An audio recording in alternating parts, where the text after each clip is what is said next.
Welcome to Dr. Creepin's Dungeon. In the veil of night, cities and islands take on a sinister allure, their urban landscapes and isolated shores becoming the backdrop for eerie tales and haunting mysteries. Within the labyrinthine streets of cities, shadows dance amidst towering skyscrapers, while forgotten alleyways whisper secrets of the past. On remote islands, surrounded by the endless expanse of ocean, ancient ruins and abandoned structures serve as reminders of a dark history, where the echoes of lost souls seem to linger in the salty air. Such as we will see in tonight's two feature-length tales of terror. Now, as always, before we begin, a word of caution. Tonight's stories may contain strong language, as well as descriptions of violence and horrific imagery. If that sounds like your kind of thing, then let's begin. Of the city that knows no peace.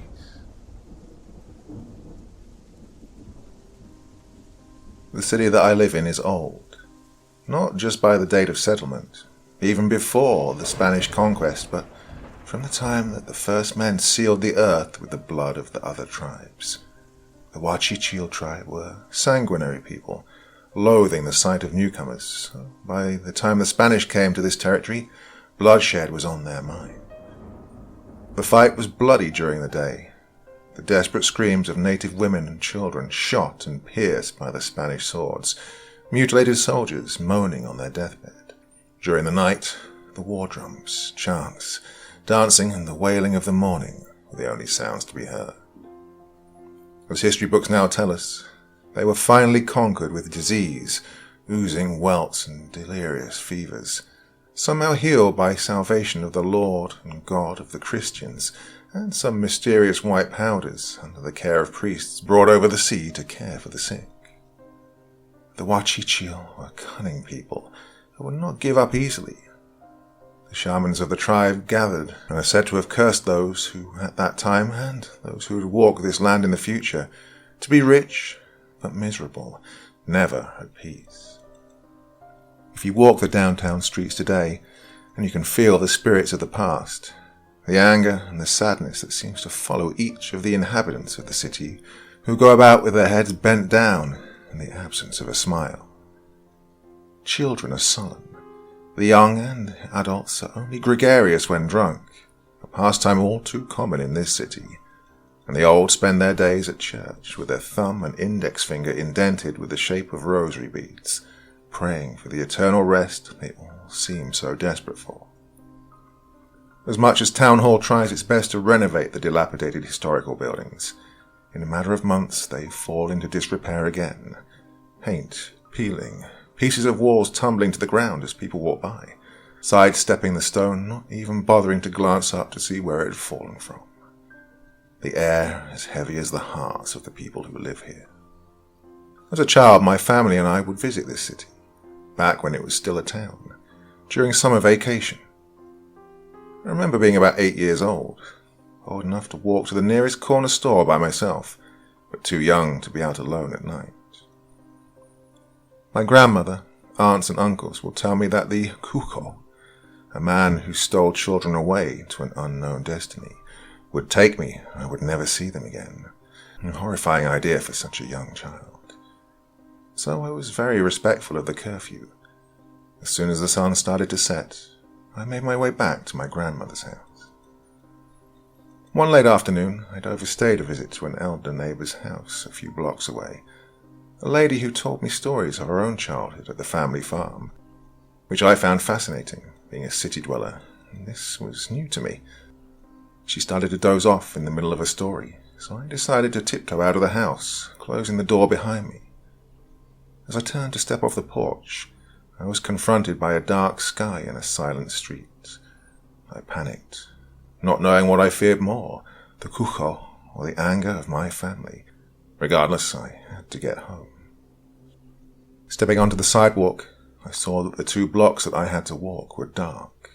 Streetlights were off for some reason. A few old crumbling houses on the way looked even darker.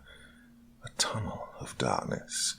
A tunnel I had to walk through to get to the streetlight that marked the corner I had to turn to get to my grandmother's. Once there, I'd be safe. I mustered all the courage a little child could. I clenched my hands into fists and started to walk at a fast pace. The first block was silent. No people, no cars, no dogs or night sounds. I got to the corner, stopped and ran across the street. I continued quickly, knowing I was almost there. Suddenly, to my right, from between the panels of a broken door, I felt a gust of icy cold wind. I stopped and turned to see where it had come from. It was the middle of summer. The air had been hot and sticky. There, within the frame of the broken door, stood a man. Beyond him, I saw the house had no roof. I looked back at him. He smiled a crooked smile. Black and yellow uneven teeth were revealed. "Hello, my name is Don Quintero. What is your name?" he said. I snapped out of my trance and ran the rest of the way to my grandmother's house, slamming the door behind me, startling my parents and the rest of the family who'd gathered in the dining room. Needless to say, I was grounded for the rest of the week. I burst into tears and ran into the guest room. A few minutes later, my grandmother came into the room with a dinner plate and asked me what had happened. I told her, and she started to lose colour. She became very pale. Worry started to settle in her eyes. She told me she would speak to my parents. Everything would be fine tomorrow, and I would be able to go out with my cousins. She kissed my forehead and left me to eat my now cold food. I stopped halfway. I noticed that the laughing and chatting of the adults had died down to whispers. I silently walked to the corner of the dining room, out of their sight, and listened.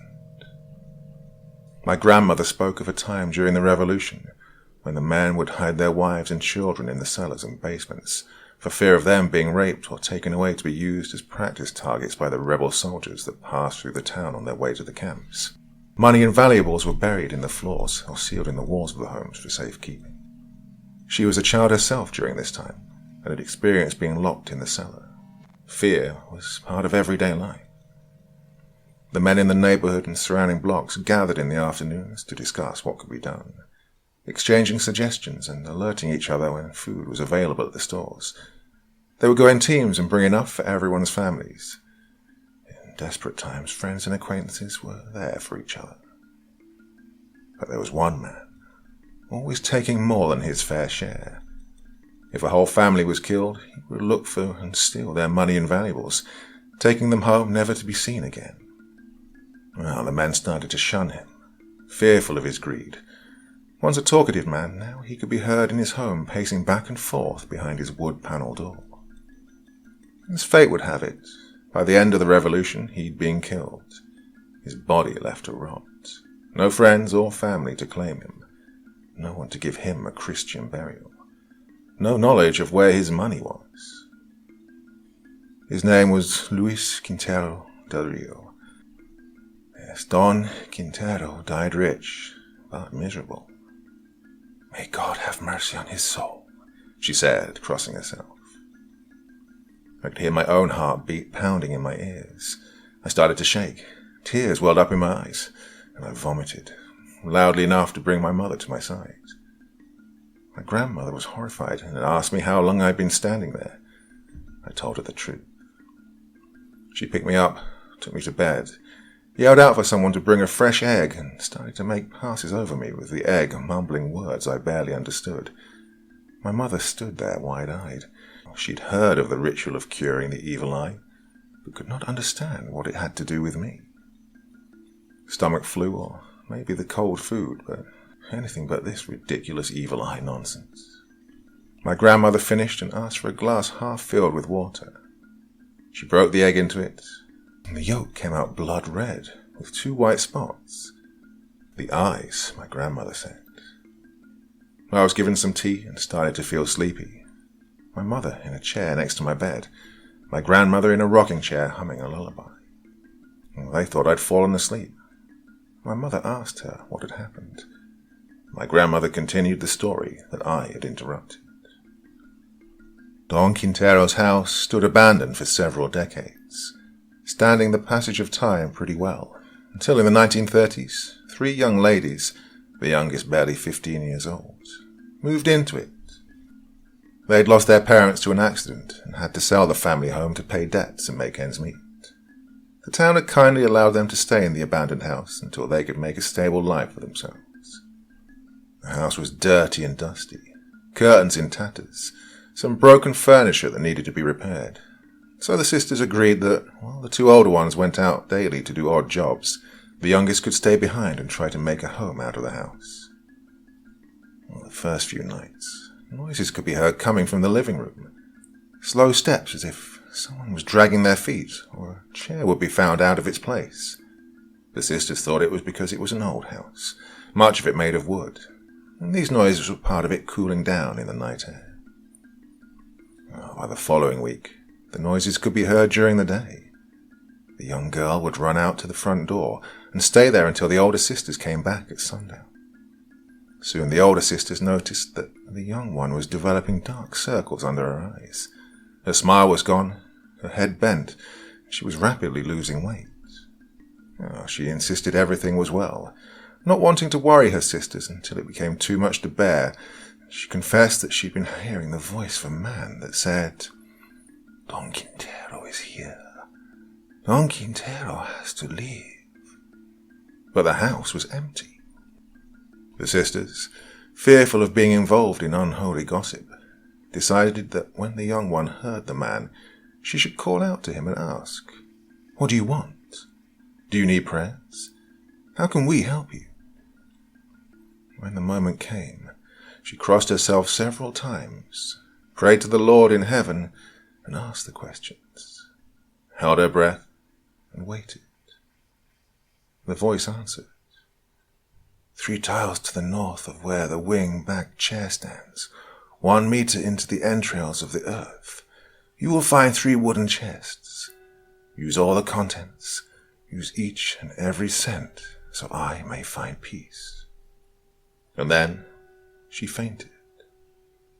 By sundown, the older ones came home to find their sister on the floor, and the chair moved to a different place. Smelling salts were found, and the young girl awoke. She told her sisters what the man's voice had told her, and they began to search. They dug all night, till the top of the 3 chests could be seen.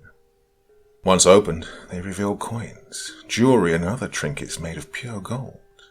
The sisters embraced each other, shedding tears of joy. No more worries, no more working for others. They would have comfortable lives. The house was purchased from the town and repaired. With a new business set up and some money in the bank, life had changed for them. But it was short-lived.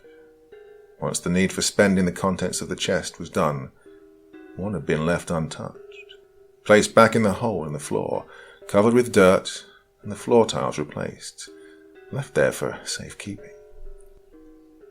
Time went by, and the voice was heard again. "Don Quintero is here. Don Quintero has to leave. You have not spent the last cent. I do not have peace." His voice followed them day and night, torturing them. "They confided in me," my grandmother said. "I couldn't believe what I was hearing. I had inherited the family home, this house, and remember the name from my childhood. Our neighbor from around the corner. The name of the man that had been shunned for his greed. I told them to seek for a priest, to have the house blessed, to bring in an exorcist, but they did nothing, not wanting to be the talk of the town. Within the month, they were found by a neighbor, dead in their beds, their wrists slit, an empty bottle of pills and a bottle of wine on their nightstands. They had been rich, but miserable. "But don't worry," my grandmother told my mother.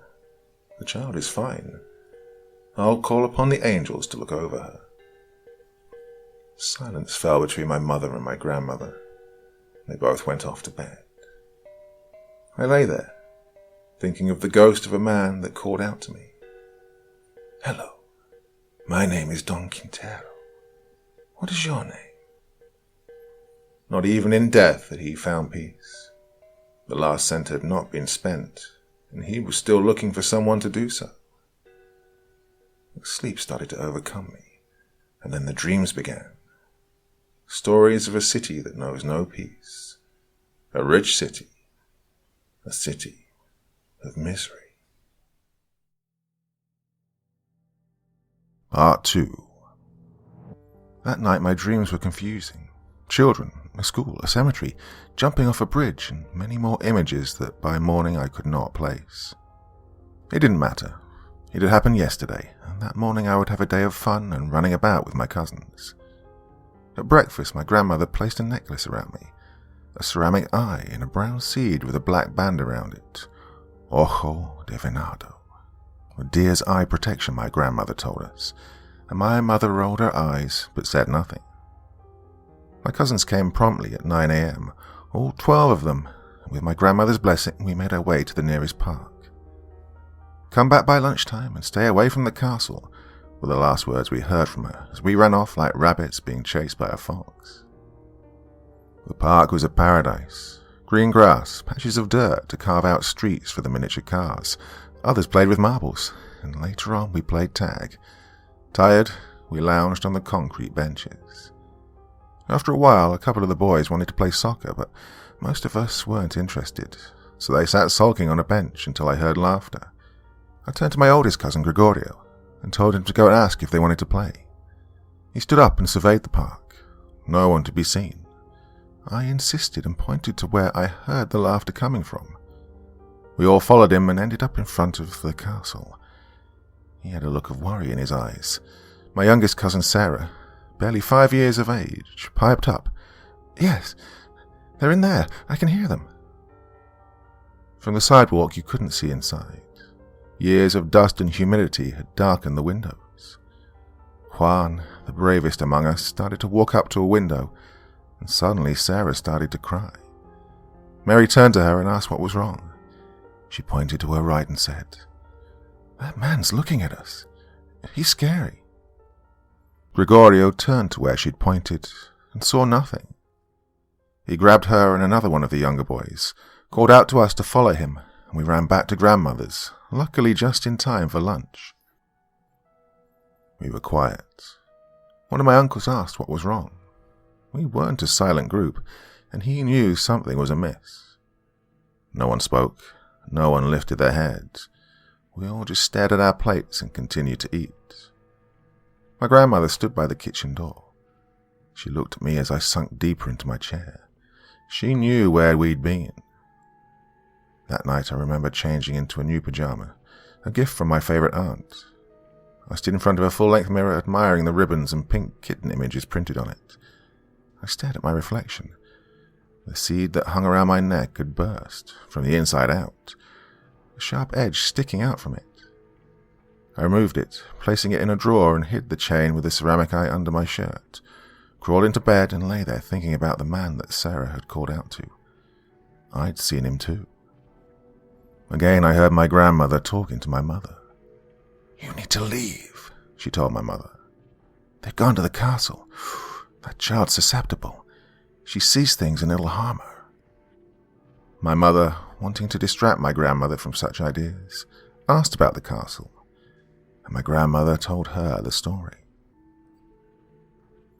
The castle was the first children's party hall in town. White brick walls with gold trim, towers so high that they overlooked the town. Inside were paintings of animals holding onto colourful balloons, all sorts of slides and jungle gyms for the children to climb. Televisions hung on the walls where cartoons were to be displayed. It was shut down a year after opening, witnessing a tragedy that would shake the town to its core. A politician had held a birthday party for his 12-year-old son. The catering and cake service had been called in from a city close by. Local caterers were old-fashioned, too traditional, and nothing was good enough for his son. The day came, a beautiful spring morning. Guests had started to arrive, children giggling in anticipation, dragging oversized birthday gifts behind them, excited to see their friends. proud mothers holding their heads up high as they walked into the venue. Clowns and cartoon characters, balloons and party favors, music and games filled the hall. Laughter and chatter, it was the place to be. Lunchtime came around and the children were marveled by the colourful meal. Sandwiches, finger food, caramel-covered popcorn, sweets and treats that they'd never seen before. Mothers were served chicken cordon bleu, asparagus salad, tiramisu and coffee. The cake was brought out, a towering replica of a sports car, covered in white frosting with flames ablaze on the sides, tires made of black tinted fondant, every detail you'd expect of a real car. The children tore into the cake, gorging themselves with the sweetness, licking their fingers, cleaning their hands on their clothes. Mothers smiled. How privileged their children had been to be invited to this party. Then, the paralysis set in. The children started to slump in their chairs, complaining they couldn't move. Mothers chuckled, telling them that they'd eaten too much. Lie down and nap for a bit, it'll soon pass, they said, turning their backs on them, continuing to gossip about all those who weren't invited. A few minutes later, a chair fell over. The child sitting on it had started to convulse, foaming at the mouth. Some started to draw blood. Mothers cried in horror. An ambulance was called. Chaos ensued. In the end, the floor was covered in blood, puddles of saliva and limp bodies. The funerals were held the next day. 32 graves, side by side. Cries of, "God, why did you do this to me? What did I do to deserve this?" The newspaper headlines read, "Political rivalry, revenge by local caterers, God has forsaken us." Forensics explained that the food had been prepared with barbiturates, and the frosting contained high doses of rat poison. Death was unavoidable. Gregorio had not been invited to that party, Grandmother said. We were lucky. To this day, the souls of the children haunt the castle and will possess any child that gets too close. God have mercy on our souls. Well, my mother had had enough. Regardless of the fact that it was her hometown, she'd left at a young age to marry my father, moved away leaving behind the town and its folk tales. She walked into the living room and told my father to change the plane tickets. They'd be leaving the next day. Well, I panicked. I didn't want to leave. My summer ruined. I lay there staring at the ceiling, finally falling asleep. More dreams, more stories. The next morning my grandmother stood on the porch, smiling and waving goodbye to me. She told me it was for the best. You'll be back next year and everything will be fine, she said.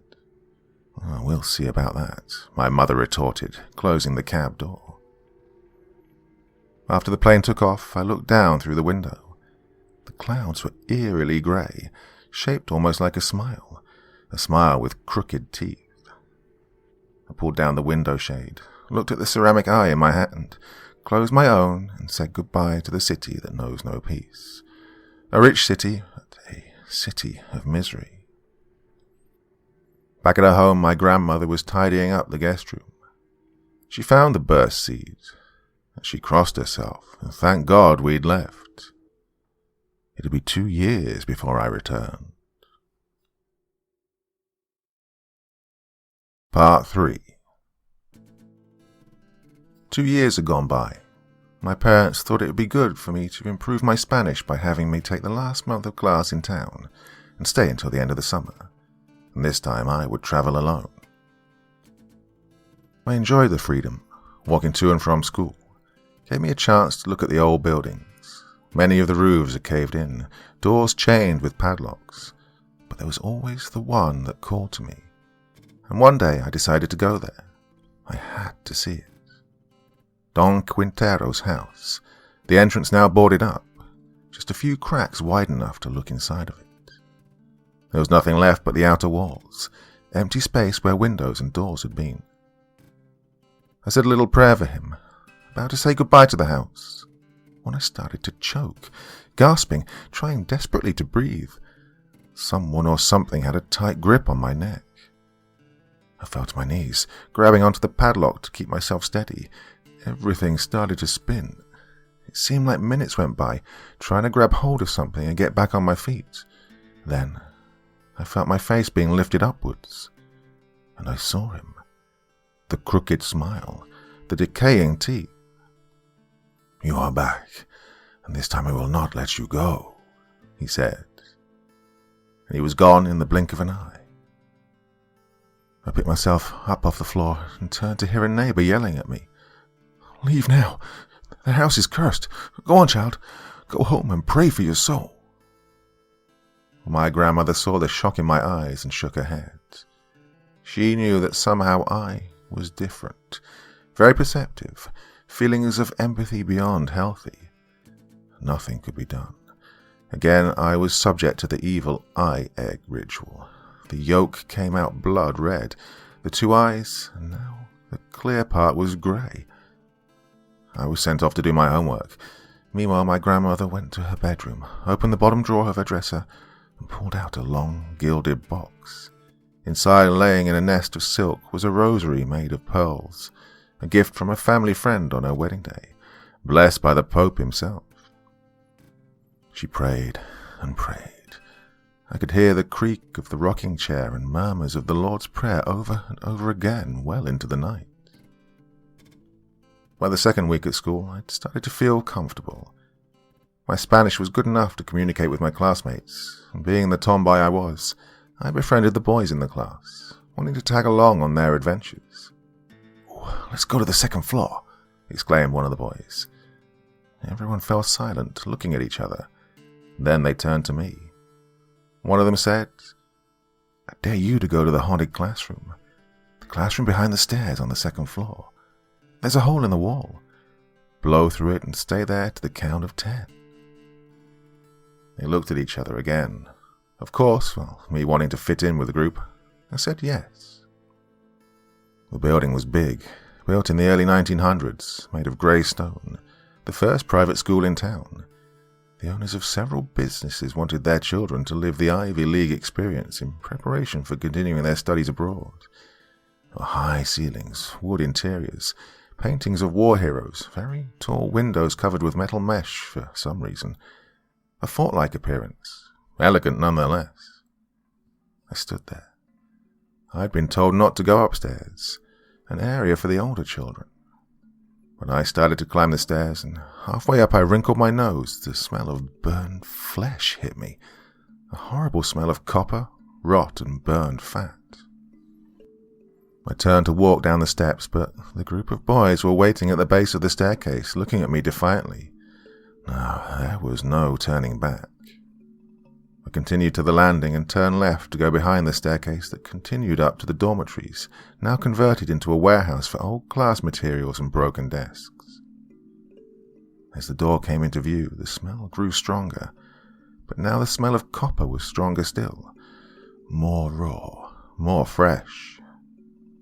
I walked up to the door and found the hole, blew into it, and regretting it for the rest of my life.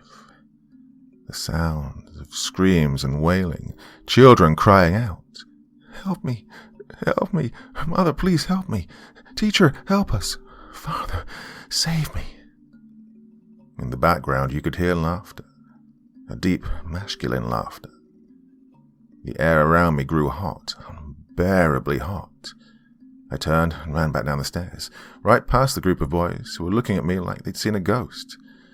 Out of the large church-like doors and straight to my grandmother's, bursting through the front door, running to her and resting my head on her lap. She caressed my hair, silent for a moment, and then asked what had happened. I told her, begging not to have to go back to the school. She half smiled and said she'd settle it with my mother. I heard their conversation over the phone. The same year the school was inaugurated. Every morning during the winter the furnace had been lit, a novelty at that time. Wood stoves were the norm in a household. The classroom started to warm up. In classroom 2E, the children arrived, removing their winter coats and dropping them on a desk, spilling onto the floor. Class began, and at some point the teacher felt sick, told the children to read their lesson, left the room, locking the door behind her. She was pregnant and nausea came over her. After emptying the contents of her stomach, she felt faint and walked to the principal's office, sat down waiting for the feeling to dissipate. Meanwhile, in the classroom, the children were getting restless.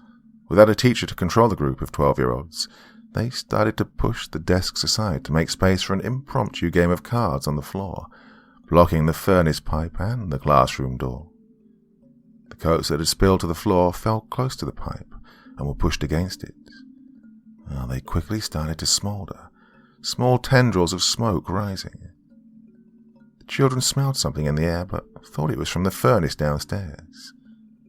In a matter of minutes, the materials burst into flames, catching the curtains and the wooden floor, which had just been cleaned with used oil by an absent-minded janitor. The thick stone walls of the building, and the fact that the classroom was behind the stone stairs, made the sounds from the classroom impossible to hear. It was the smell of smoke that alerted a teacher in a classroom next to the stairs, and that made him check. Horrified, he attempted to open the locked door, burning himself with the brass knob, but at that moment he knew he was too late.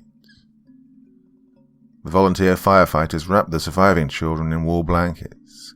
To their horror, they saw how the skin peeled off the arms and legs. When moved from where they lay and placed on the gurneys, pools of blood started to form on the floor. In the end, none survived that day, and the classroom was locked down. Urban legend says that if you blow into the room, the air stirs the ghostly flames and revives the screams of the children. God have mercy on their souls.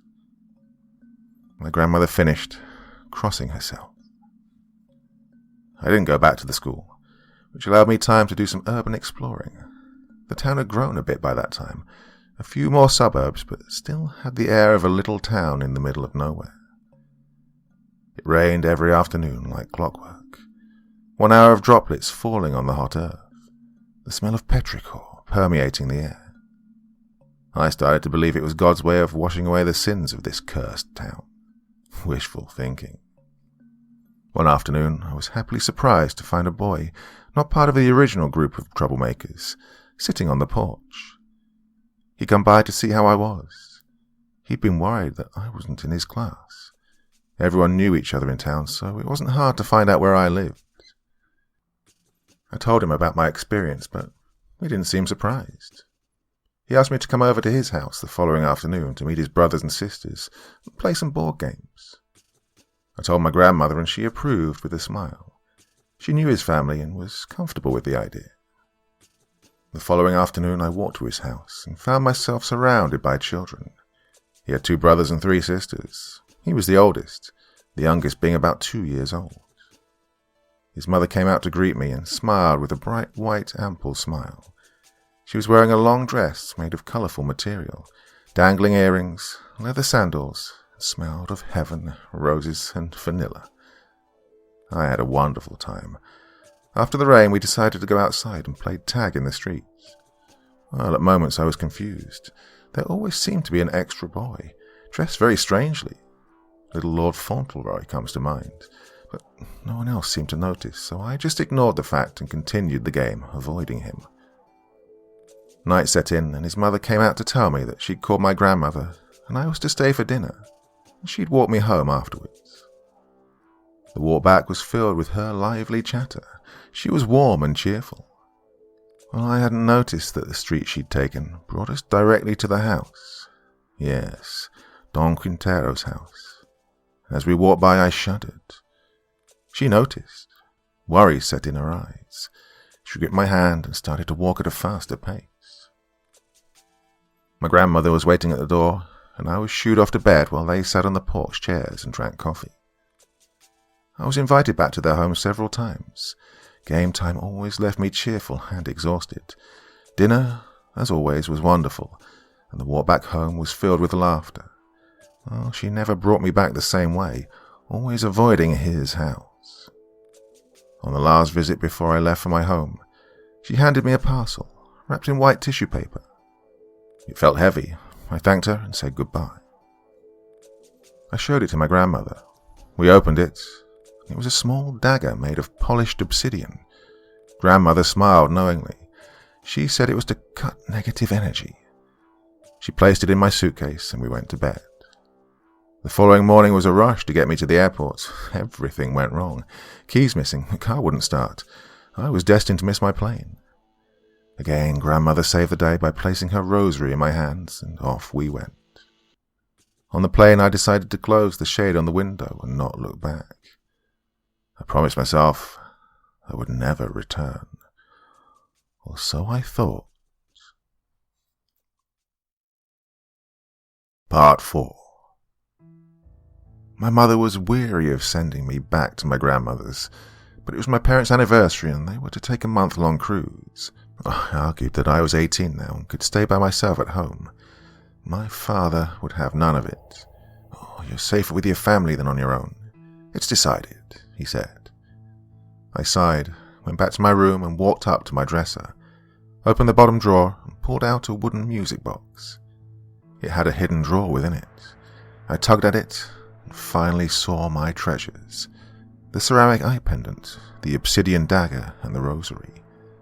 I closed my eyes, trying to shake off the shudder that ran up my spine. Here we go again, I thought, picking up the rosary and pulling it over my head, wearing it like a necklace, remembering to hide it from my parents' inquisitive eyes. I'd been raised agnostic. Religion was not in our vocabulary. Well, this time around, Gregorio picked me up at the airport. Grandmother was getting old and was no longer driving. He dropped me off at her house and promised to come back that evening to go out on the town. Here I had the legal age to go to bars. I knocked, and after a few moments, she opened the door. My heart sank. She was bent over and moved slowly. Her hair had turned white and her eyes looked faded. Time has no mercy, and I'd just been confronted with mortality. She smiled at me, though, and invited me in. I took my suitcase to the guest room. Nothing had changed. The same bed, chair, dresser, and rocking chair in the corner. The same pink bed cover and satin pillows. I lay down and was reminded of how soft it was. I smiled and turned to the kitchen from where the aroma of fresh coffee and homemade cake came. We sat down for a couple of hours and chatted about the happenings in the last years. She was very satisfied that my life had been so active and worry-free. Night fell, and she excused herself. She was ready to sleep. I told her I was going out, and she handed me the key to the house. "Oh, don't forget to lock the door when you come back. And if you use any dishes, remember to wash them before you go to bed. Oh, the souls will be restless if the kitchen isn't clean," she said. And this time it was me who rolled my eyes. Gregorio came by at 9 p.m. We were going to pick up the rest of the crew and then go to a new bar in town. "It's called El Calabozo del Dr. Creepin," he said. I was excited. My first time at a bar. We arrived, found a table, and started to talk to each other. So many years had gone by, so much to catch up on. After several drinks, we went to the dance floor, lights pulsating and the beat of the music. Well, I fell into ecstasy. As I was twirling around to the rhythm of the music, something caught my eye on the mezzanine. It was him, Don Quintero. I'd barely been a few hours in town and he had found me. I stiffened. Well, back home I'd done some investigation about empathy, and one article spoke out about how this trait sometimes disappears with age. I'd relied on this information, hoping it was true. I grabbed my rosary then, hung around my neck. In an instant, he was gone. I was walking back to our table. Someone grabbed my arm and I screamed, only to feel arms wrapping around me in a warm embrace. To my surprise, it was Pablo, the boy that had had me over to his house time and time again over that past summer. He'd gone from small and frail to tall, dark, and handsome. I felt myself blush. We talked a bit, exchanged numbers, and said goodbye. The night ended quickly, and we all went home. I remember going into the kitchen to check if there were dishes in the sink. Relieved to see no, I went to bed. The next morning was a rush. My family was coming to see me. Food was prepared, and more than enough, as it is customary here. My family slowly started to arrive. I'd forgotten how wonderful it was to be surrounded by so many people. Family. I'm an only child, so this was uncommon. My grandmother sat in her rocking chair looking over all of us, smiling. Life had come back to her eyes. She wasn't aware of my encounter the night before, and I never told her. Evening came and the family said goodbye. My cousin Mary asked me to go downtown with her the following afternoon. I accepted. Downtown was so different here. Back home malls, strip malls, and pristine white shops were the norm. But here it was filled with old buildings, colonial style, thick adobe walls and pink travertine facades. 80-year-old shops selling the same type of wares time and time again. Churches everywhere. Well, tradition dictated that during Easter week one must visit 7 churches. Some drove, others walked, and still others, who carried some unknown penance, moved between churches on their knees. Sidewalks would end up soaked in blood that streamed down into the drains, a sort of sacrifice, replicating the actions of the first indigenous people. This land was bloodthirsty. We continued our walk until we came across an old theatre, 3 stories high, the first floor now converted into a museum. The theatre had been built by a foreign man early in the 19th century. He'd been eager to bring plays and movies to this dusty, dry old town. Prosperity came with the construction of the building. New products and materials were brought in. People now started to learn about the outside world, and greed set into their hearts. As you can imagine, by now every weekend the theatre was full. People in their finery, drinks, music, applause filling the building at the end of each play. Until one fateful night. An invitation to a cocktail party to be held on the 3rd floor. The sheer amount of people and the use of all the outlets for the extra lamps needed shorted the electrical circuits. Sparks flew, catching on the guests' clothes, who, in a drunken panic, ran around screaming, enveloped in flames, tripping and falling on the wood floor, which also caught on fire and eventually collapsed onto the 2nd floor. The workers and some of the surrounding shop owners tried to help, but were crushed between the 2 floors. Renovations were postponed several years, and only the 1st floor had been renovated and secured, now used as a cultural centre. Mary and I shared a spirit of adventure, and when she proposed we try to climb up to what was left of the upper floors, I immediately accepted. There was a little metallic spiral staircase left behind, covered in rust but stable enough for a couple of girls to climb up. So up we went. And as we walked onto what was left of the outer structure, I inhaled sharply. There were still pieces of the wood floor stuck to the sides of the walls, covered in what looked like melted plastic. Mary pointed out that it was the material from the people's clothes. I shuddered at the thought of skin that had burned into it. And then I heard his voice, ever so low and desperate. "Go, now," he bellowed at me. I jumped, startled by a creaking sound, and grabbed Mary by the neck of her blouse, pulling her with me towards the stairs. We rushed down, and as I stepped forward from the last step, the staircase crumbled to the floor. We walked out of the museum quickly, with our heads down, hoping we weren't caught. Mary didn't even bother to ask me what had happened. We were both just grateful that we were unharmed. That night I received a call from Pablo inviting me to dinner. He picked me up, and as we drove to the restaurant, I was surprised at how much the town had grown. It was no longer a town. It was a city. New businesses everywhere. Fancy suburbs, industrial warehouses and plants had now covered what had once been kilometers of farming land. It was a 21st century city. Over dinner, Pablo told me that, with the quick growth the city had experienced, some people wanted to hold on to the history of this place. Older people were being interviewed. An archive had been set up, and since he was a student and an amateur photographer, the committee had invited him to participate. Of course, he had his camera with him and started to show me some of his photos. And he started to slide through a series of photographs belonging to the graves of the people who died in the 1972 train wreck. 1,800 people had perished. As most were unrecognizable, they were buried in individual graves using different body parts from different people to form one person. But that's a story for another time. He continued through them, and one caught my attention. I asked him to go back to it. My heart started pounding. It was a gravestone. On top of it stood a small statue of a child, dressed like little Lord Fauntleroy, the same child that had played with us at his house that summer. The story was that he was the son of a well-to-do couple, their only child, taken from them by tuberculosis. His mother never recovered and was sent to an insane asylum. I told him then about seeing the child at his home and about Don Quintero. He sat in silence. I thought he figured I was mad and prepared myself to go home. He still said nothing. We talked about other things, our plans, our dreams, what we expected of the future, and the night came to an end. Well, Pablo had asked me to go with him on his assignments.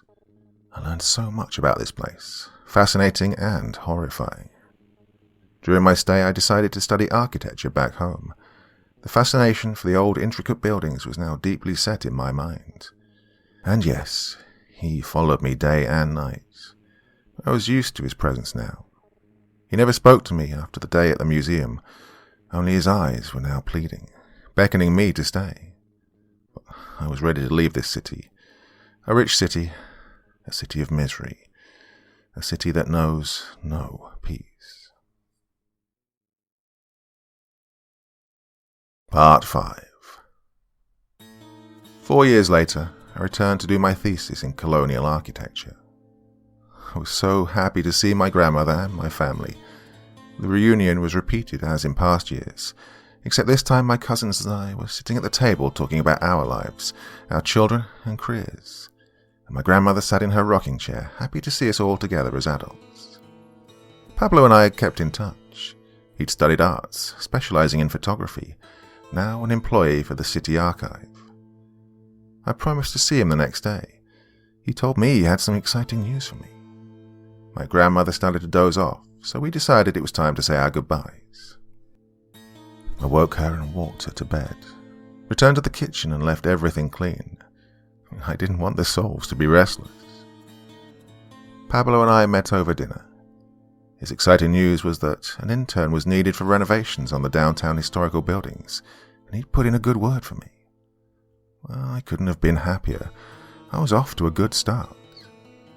As we were getting up to leave, I saw him, Don Quintero, standing in the corner of the restaurant. This time his eyes were blazing. I heard him clear as day. Don Quintero is here. Don Quintero has to leave.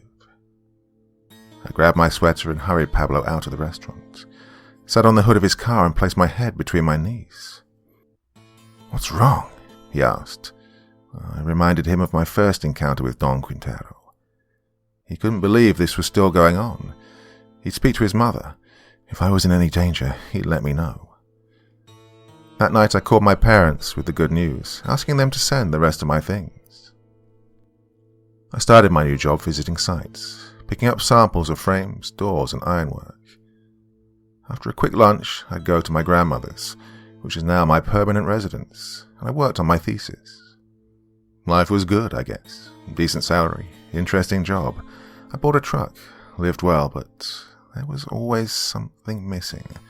My happiness was never complete. Regardless, my job offered a good distraction, visiting the ruins of colonial homes, planning how we were going to rebuild them, what facades were going to look like. My mind was always busy, and the seasons came and went. I fell into a routine until the day my grandmother fell ill. Around midnight I heard a thud, jumped out of bed and rushed to her side. I found her on the floor, wide-eyed and gasping for air. I called an ambulance, turned to her to tell her.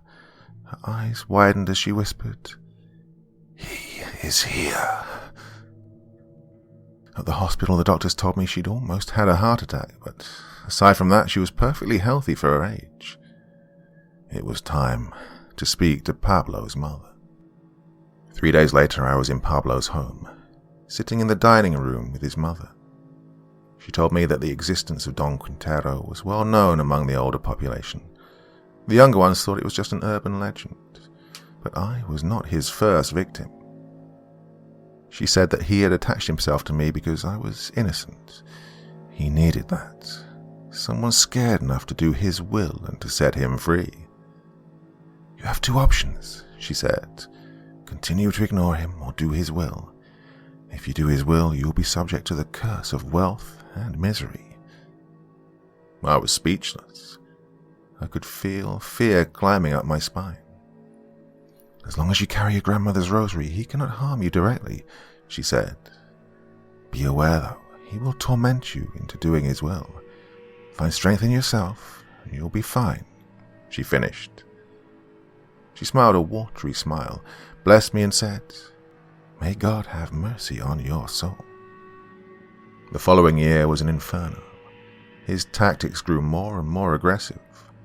First he appeared at the sites I visited, but now accompanied by other spectres. I'd find myself surrounded by several of them. They would outstretch their hands towards me and mouth words I couldn't understand. And people were weary of being near me. You have an air about you, they said, shuddering. My grandmother, ever so perceptive, prayed and prayed for me until one day, I'm sure it was from exhaustion, she died in her sleep. The family fought over her belongings in the house, so I was out on the street. Well, I quickly found a hotel to spend the night in, which turned into a week. In the end, Pablo offered me the spare room in his house, and I gratefully accepted. This accommodation did not seem to suit Don Quintero, and proceeded to torment Pablo as well. Then the vision started. Every person I saw on the street had a shadow on their back. Literally, they were carrying the shadow. Upon a closer look, the shadows were spectres of those who had left the realm of the living, and the spectres carried sacks of money. The bigger the sack, the lower the person that carried them was bent over. I started to pay attention to what was happening in the city. More industries were settling in, more and better paid jobs were available. People were falling into patterns. Get up, work long hours, go home, eat, watch television, sleep, and repeat. The weekends were dedicated to shopping and drinking. It was a sickening cycle. And then a streak of suicides began. Every day a person would throw themselves from a pedestrian bridge that was built above one of the main highways. The newspaper headlines telling the same stories. Debt, heartbreak, infidelity, depression. What had happened to this place? The curse was now at full force. More money, more misery, and with this, no peace. I no longer have the strength to talk about everything that's happened, except to say that it got worse. One day the receptionist at the archive told me that the following Saturday morning she was going to Temazcal, a steam bath guided by a shaman, a detox, she said. I could never figure this out. Such a religious city and still following indigenous rituals. Well, I accepted. I needed to get away. That Friday I arrived a bit early, and I found myself standing in front of a very large skin tent. At the door stood a very old man. He looked at me from head to toe and invited me in. As I entered, I heard him say, "You are not welcome. Leave now." I turned to see him fanning the air with an eagle wing tied with colourful ribbons. He then closed the tent door behind me. Others started to arrive, and the ritual began. There were 7 parts to the ritual. Each began with the pouring of water over different herbs placed on red-hot lava stones. Steam rose, filling the tent. The shaman chanted each time. As the 7th ritual began, I started to hear drums, rhythmical beats. I felt my heart beating in unison, and then I started to dream. Indigenous men and women, tribal fights, the Spanish invasion, time and time again, blood sacrifices, intentional or not.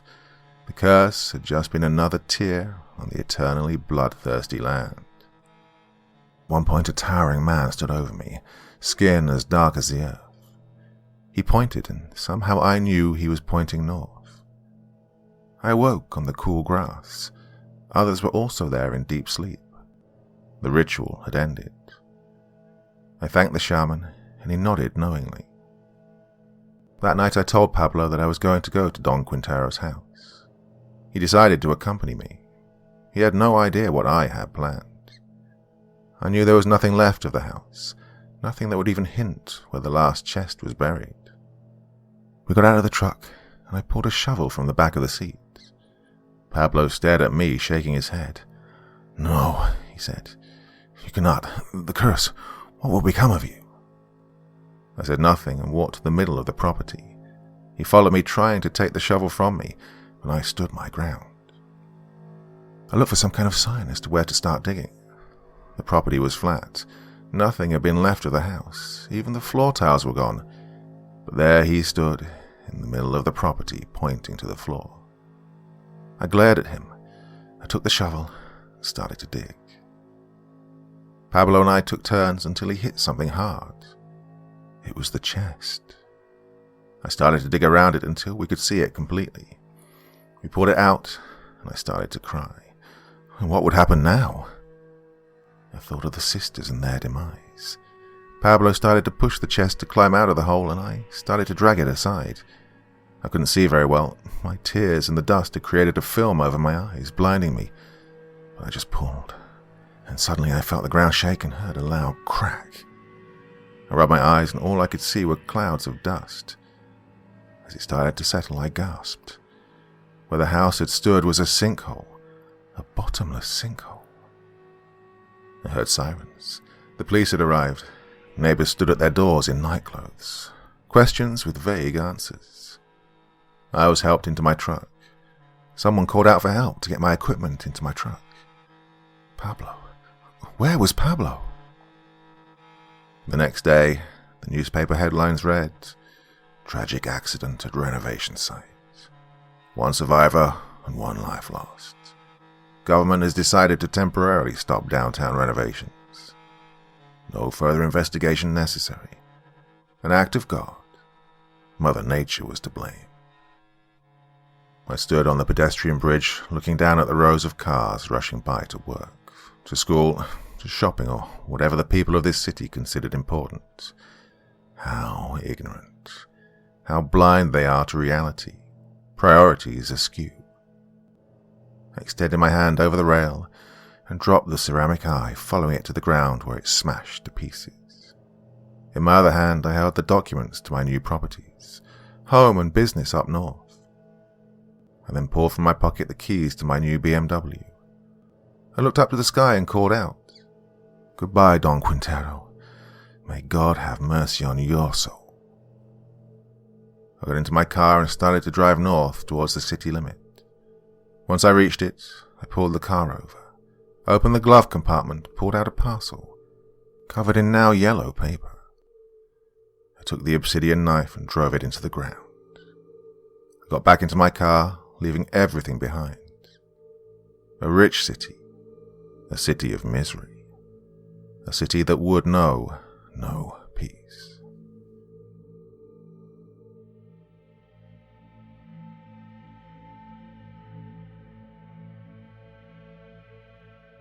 People wash up on the shore of my island community.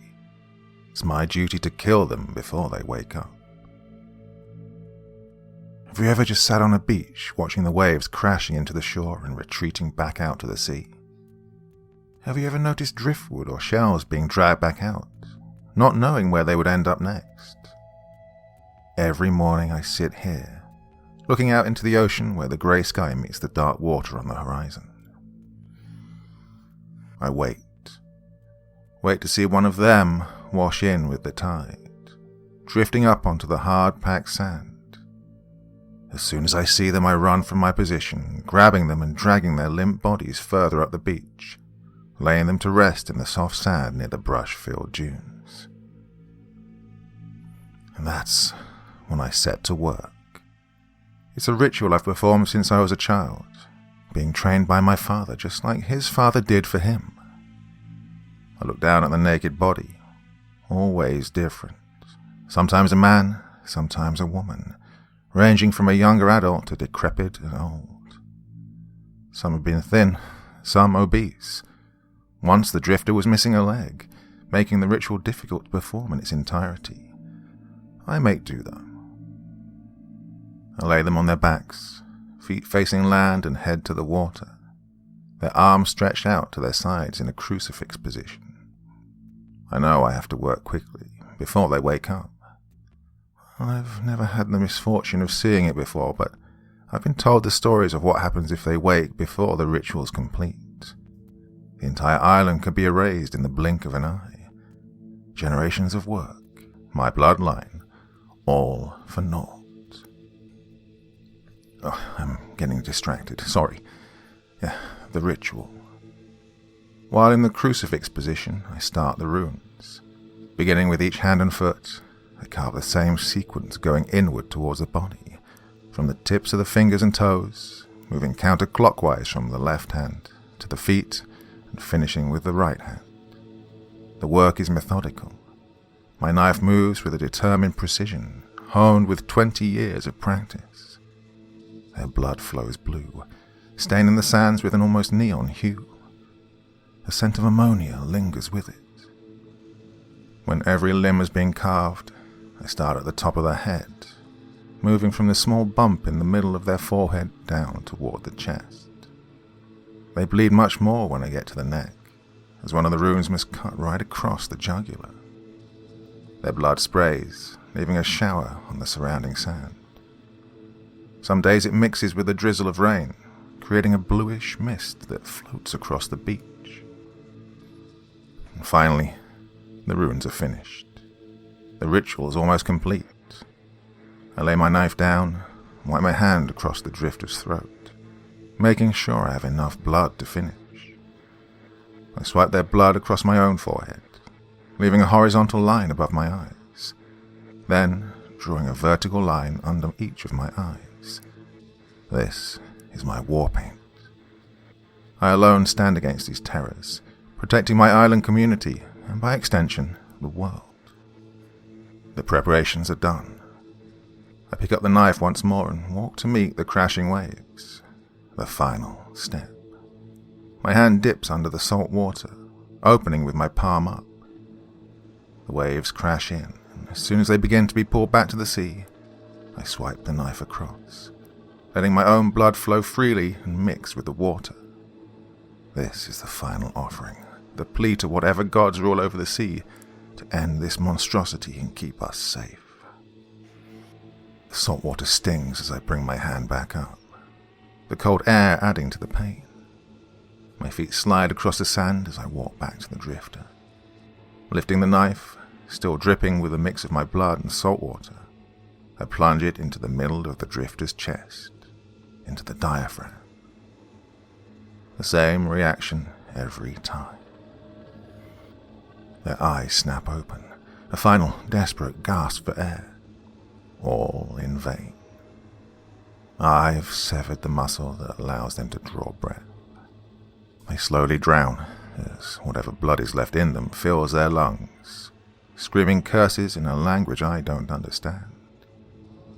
When the ritual's done, and the last spasms go through their bodies, I grab the can of gasoline and the herbs I keep in a small shack on the beach.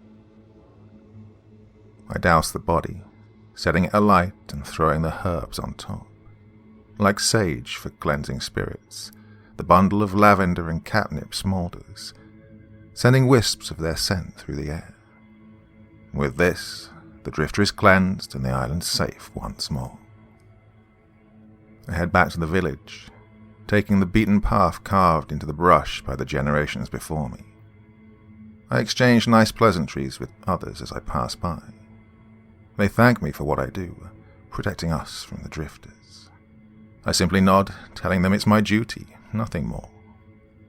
I make my way to the village square, heading into the courthouse at the other end. Briggs, our mayor, is waiting for my daily report. He looks up from the papers he's signing as I walk into the room. "Riley, how are you today? Any happenings at the shore?" He shuffles the papers aside and leans back in his seat, motioning to the chair across from him. I sit down in the stiff leather chair, hearing it squeak under me. There was one, older, male. They're coming more often these days. This is the third this week. When I started 20 years ago, we got one every 2 weeks or so. Should I be worried, sir? His brow furrowed with worry. He was an older man, at least 60. He'd lived on the mainland for a while before coming back to the island in his younger years, world-weary and in disbelief at what we had to worry about compared to the outside world. They knew nothing of the drifters, the dangers they posed to our world, the heretic god they served. We'll certainly need to keep an eye on it. The records show that more show up preceding times of trouble.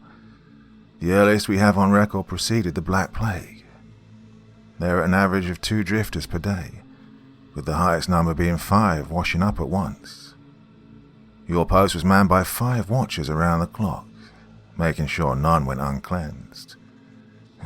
We must be vigilant. Make sure this doesn't become a problem like then.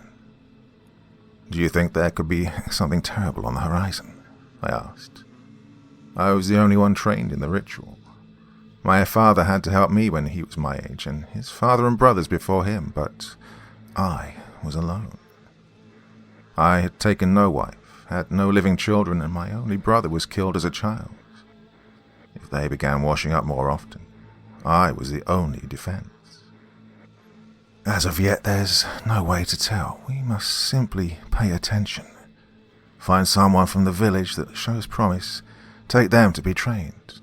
You may need help, he answered, waving me off. I got up to walk out. Rally? I turned back, giving him a questioning look. He dug around in his desk drawer before withdrawing a long, thin blade in a black scabbard.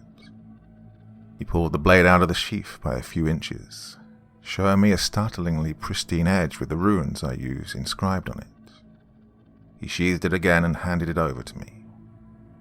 This has been handed down from elder to elder. If the time comes when there are too many, use this. It allows the ritual to be bypassed. I bowed and thanked him as I took the saber. In all my research and learning about my position, I'd never heard of this. We'd always been told the ritual was the only way. I headed out and back to my house, lost in thought as I walked. I was shaken from my daydreaming by screaming coming from down the path, in the direction of the shore. Rally! Rally! Vale, one of the village teenagers. She was shouting for me in a panicked voice, fear rising to overtake any other emotion. Quick! You have to go to the shore. What's going on? I stopped her as she ran up, panting for breath. She leaned over and grabbed her knees, gasping. Another one. A drifter. Some of the kids were playing in the water and it washed up, she wheezed. Shit. I didn't even wait for her to finish. When she said drifter, I took off, sprinting with all the energy I had. They never washed up past noon, rarely even after daybreak even. 2 in one day. This is bad. If one wakes up while I'm not there, ruin would follow. Thankfully, it wasn't far to the shore. As I passed over the dunes, I saw the children gathered around it. The drifter this time appeared to be a woman, old and covered in wrinkles. One of the children had a stick of driftwood they were using to poke at it, nudging it as the waves lapped around. Stop, I shouted, waving my arms as the children continued poking. They looked toward me, a quizzical glint in their eyes. Get the fuck away from it. And it happened in slow motion. The drifter's eyes opened. Their unearthly green hue, like emeralds reflecting a blue sea, shone through the haze. I saw the sharp teeth bare themselves and the hands reach for the nearest child. Long claws tore skin and red blood mixed with the ocean spray. I heard the boy scream in pain before turning to a low gurgle as blood filled his throat instead. I wasn't thinking. Instinct took over and I drew the blade I'd just been given. The runes reflected the grey sky, the sharp edge of the blade shining like the sea. I jumped at the drifter and plunged the blade between its neck and shoulder, stabbing downward through the chest and into the gut. It let out a high screech, and the wind around picked up, intense howling echoing the drifter's cry. The ocean churned in response. Seafoam churning into madness where calm small waves were before. "Fucking die," I screamed. I plunged my hand down into the wound, covering it in blood and painting my face with it. I withdrew the sword, quickly slicing my palm and dipping it into the incoming wave. The drifter screamed again. Clouds moved in, erasing any light that was left. The weather turned from a grey morning to a small hurricane in a matter of moments. I knew this had to end quickly. In one deft movement, I stabbed upward, bringing the blade out of the water and impaling the creature, right on target. And the screams died out, along with the wind. Peace had returned to the shoreline. I sat there for a moment collecting myself, before turning to look at the gore mixed with the ocean. Oh, the poor boy. His throat torn out, had passed. I took him in my arms and carried him up to dry sand before going back and gathering the drifter's body. I covered the boy with my coat, and the creature with gasoline. I wanted it to feel the flames of hell. I sat and watched it burn for a while. Long after, the local doctor had come and taken the boy, his mother screaming in grief as she watched.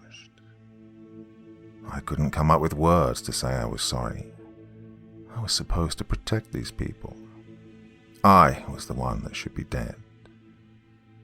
When the last ashes had fizzled out, I still remained, thinking to myself what could be done to prevent this from happening again. Little did I know that it would only get worse from there. Part 2. They're appearing more often. There were 2 more this morning. I was waiting, watching the sea thrash and roll. I'm not sure when I drifted off. The same nightmare that kept me up the night before covered me again, leaving me in fits.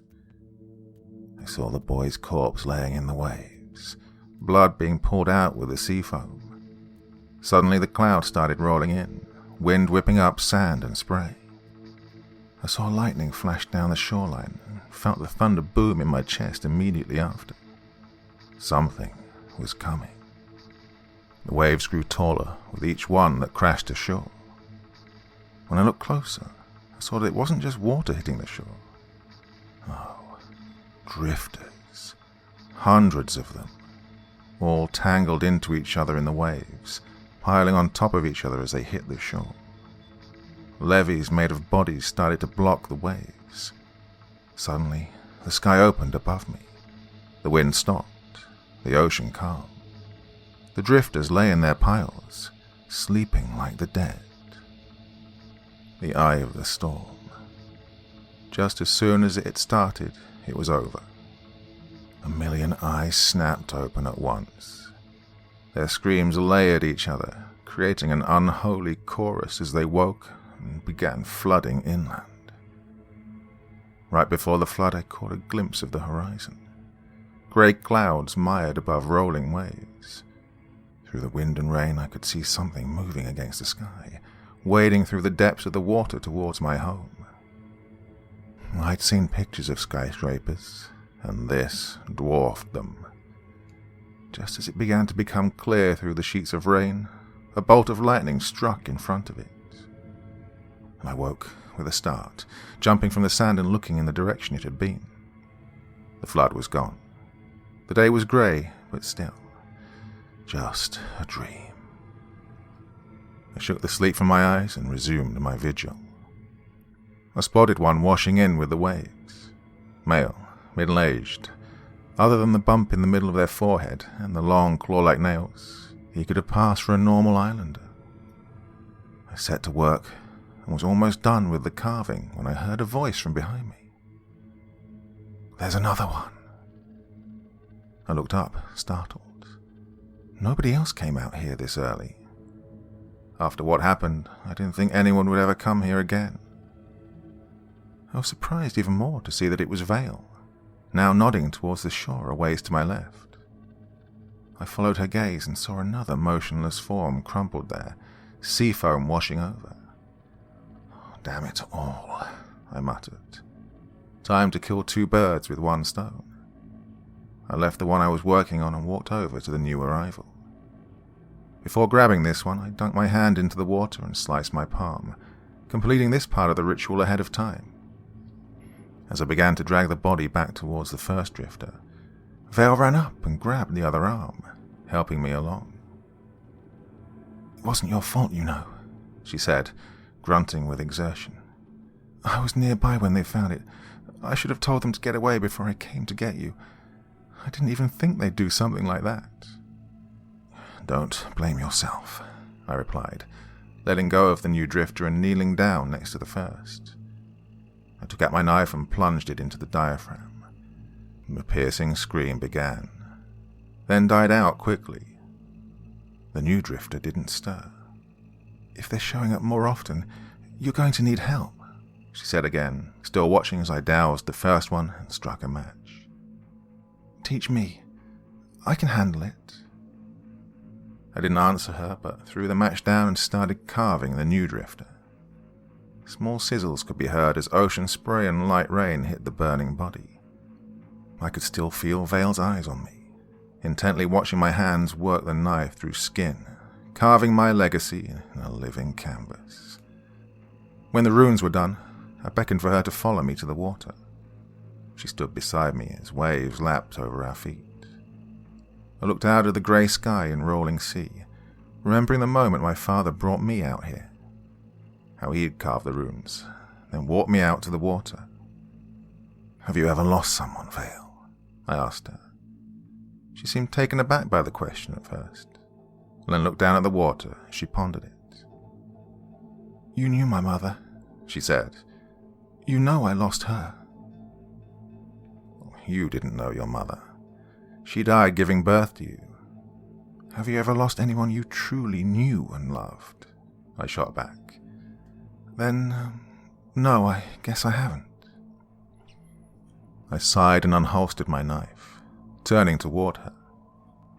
"If you take this on, you will lose someone you love, maybe more than one. That's what we give up in order to protect the island. Are you prepared to take that on?"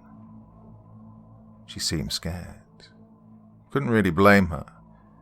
She'd seen the aftermath of what happened yesterday. She knew what we'd be dealing with. But underneath the fear, there was desperation. Desperation to prove her strength and protect others. "I am," she finally answered after staring out at the foaming waves. "What do I have to do?" "You're not of my bloodline, but there are certain cases where others can be allowed in to take over." I looked down at my hand, the cut already clotted with blood. I swept the knife across to reopen it. "Come, we have to go further out." When we were waist deep in the water, I handed her the knife. "Now, cut your palm and hold it open," I said. She winced as the sharp edge of steel sliced her hand. The blood flowed quickly, dripping into the water and leaving a red cloud. I held my hand above hers, making a fist and squeezing so a trickle of blood fell onto her cut. I then opened my own palm, placing it flat on hers so our cuts aligned, and took her hand under the water. She drew a deep breath in through her teeth as the salt water hit the open flesh, but composed herself quickly. "I, Raleigh Karras, do hereby pass my bloodline on to Vale Jensen. Having no living children and having taken no wife, I realize that any day my bloodline may die and our cleansing end. Vale has offered herself as a tribute to the ocean, pledging to protect the island and all inhabiting it from the drifters and the heretical gods they serve. Do you accept this duty, Vale?" "Yes," she replied. I motioned for her to walk further into the water, letting go of her hand. She looked at me, asking, "How far?" "Until the sea takes you," I replied. She nodded, walking further. At about 10 meters out, she was completely engulfed, going under the water. She came up moments later, walking back to my position. Her usually wild, curly hair was now limp and soaked around her shoulders. She shone with a new purpose as she rejoined me. You are aware that, with this acceptance, you may never leave the island, being the first and last defense against the unknown. You know that the ocean requires a heavy toll for your service and the power bestowed upon you. Do you still accept? I hoped she'd say no, but knew in my heart she couldn't. It was the same feeling I had thinking back to when I took the oath, my father standing in my place.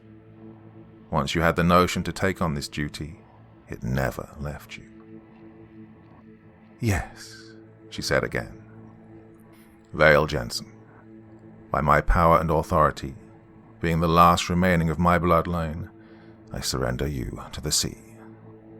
Today you are born anew in the salt and brine of the ocean. I withdrew my hand from the water, turning my fingers down so the mix of salt water and blood coated my fingertips.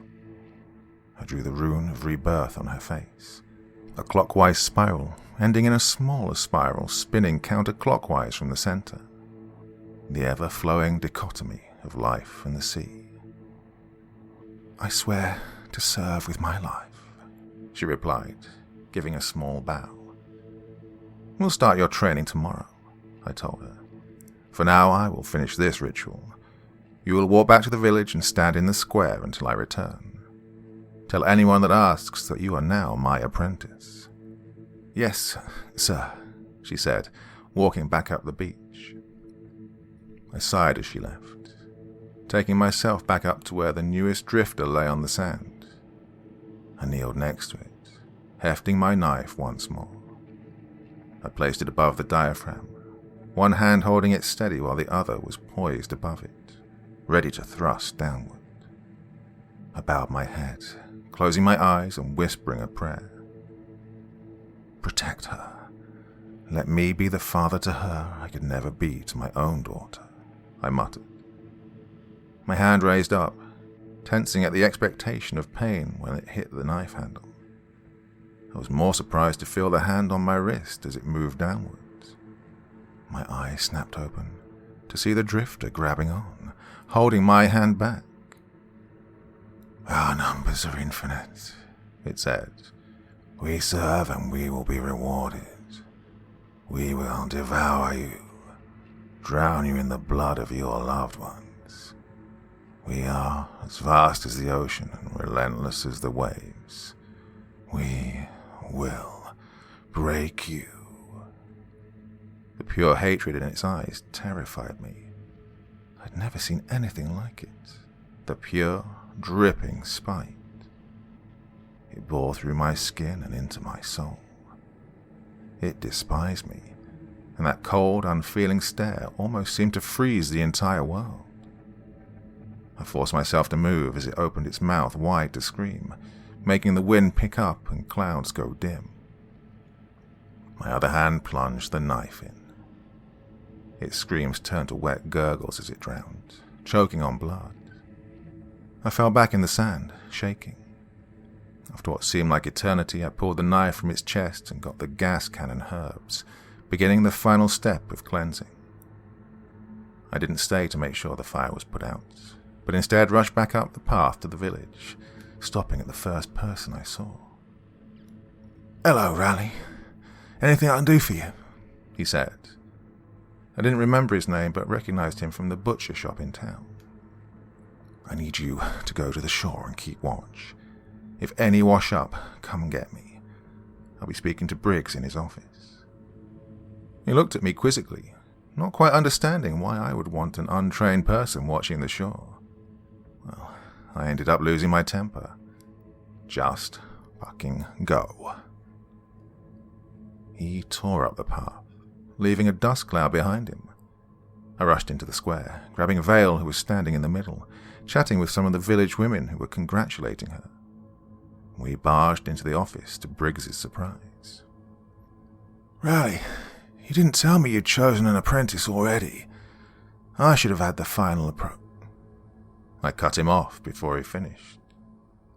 What the fuck is happening, Briggs?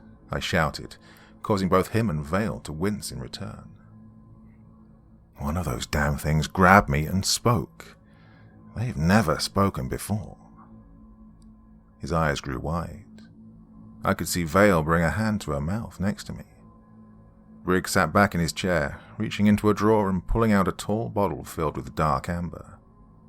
He produced 3 glasses from the same drawer and started pouring.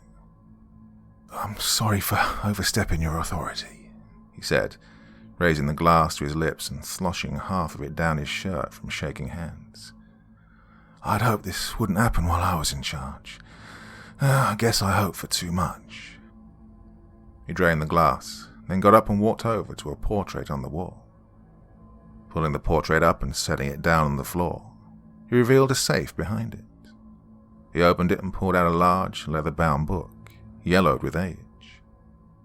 The next item he revealed was an old flintlock pistol. "Everything you'll need to know is in there," he said, motioning to the book. "I'm sorry, but it's just too much." And he raised the gun to his temple and cocked the hammer. I barely had time to grab Vale and avert her eyes when he pulled the trigger. Warm blood and sharp skull fragments sprayed over us. Part 3. Now I know where they come from. The past 24 hours have been a blur. I only remember walking Vale out into the square, both of us spattered with blood and grey matter. Everyone looking at us, some screaming, some crying. I sat Vale down on a bench and motioned for a nearby woman to come over. "Take care of her. If she's not in shock yet, she soon will be," I said, and turned to walk back into the building. "Also, call for the doctor. I'll need his help moving Briggs." The smell had already gotten bad inside. Copper. Sharp. It took me by surprise after dealing with the ammonia-tinged blood of the drifters for so long. I looked down at Briggs's body, small wisps of steam rising from the open wound as cold air drifted in. "Cowardly bastard," I muttered to his body. Probably for the first time since my father had brought me out to the beach, I was scared. I'd seen the soul drain from Briggs's face when I told him about the drifter speaking. He knew things I never did, things that he didn't want to face. But what? The book was still lying on the desk where he'd left it, now covered in a messy layer of gore. I grabbed a nearby cloth and wiped it clean, trying my best to get all the pieces of brain and skull off. Runes were emblazoned on the cover. Some of them I'd never seen before. I opened the book and began reading. The pages were old and yellowed, with spots here and there from where ink had been spilled and what I think was blood. There are illustrations of drifters, making detailed notes of their anatomy and physiological traits. The next page showed the rune configurations, as well as the carving for the ritual. I'd just begun to flip through to another when there was a knock on the door. "Rally, what the hell happened here?" Gareth, our local doctor, was standing in the doorway, a handkerchief held over his face. He gazed around the room in horror before settling on Briggs's body. "Oh God, Briggs!" "You know anything about all this?" I asked him, drawing his eyes to the book. He shook his head, looking instead at the flintlock pistol still clutched in Briggs's hand. "So he did this to himself?" "Yeah. Told him about the drifter that just spoke while I was doing the ritual. He handed me this book, then blew his goddamn brains out. I haven't seen anyone that terrified since, well, your brother." Gareth finished my thought. "Go, Rally. I'll take care of this. I know this brings back painful memories for you." He moved from the doorway, revealing that Vale was standing behind him, still with a look of shock on her face. I snatched the book off the desk and walked briskly out, grabbing her arm and turning her from the grisly scene. There were tear tracks through the blood on her face. We walked in silence towards her home. When we finally reached it, I sent her inside to clean up, and sat on the porch to look further into the book. The first task seemed to be all things I already knew, about the ritual, the drifter's anatomy, a cipher of the runes. But then something caught my eye. It was another illustration, but this one of a human. Multiple drawings of the same person, but with subtle changes between each one. Initially it was a lengthening of nails and teeth, small gills growing near the nape of the neck, then the eyes turning. I don't know what they used to capture the colour of the eyes in the illustration, but it was hauntingly lifelike. The next page held notes and more illustrations. Large ships at sea during a storm, being rocked by the waves. A figure standing in the water, towering above them. Then the ships being torn asunder by the wind and surf. One survivor of cargo ship Fate's Rest, a man by the name of William Stedler, noted that before the ship sank he witnessed a looming giant on the horizon. I remembered my dream. The giant looming behind the waves of drifters, a general commanding his army.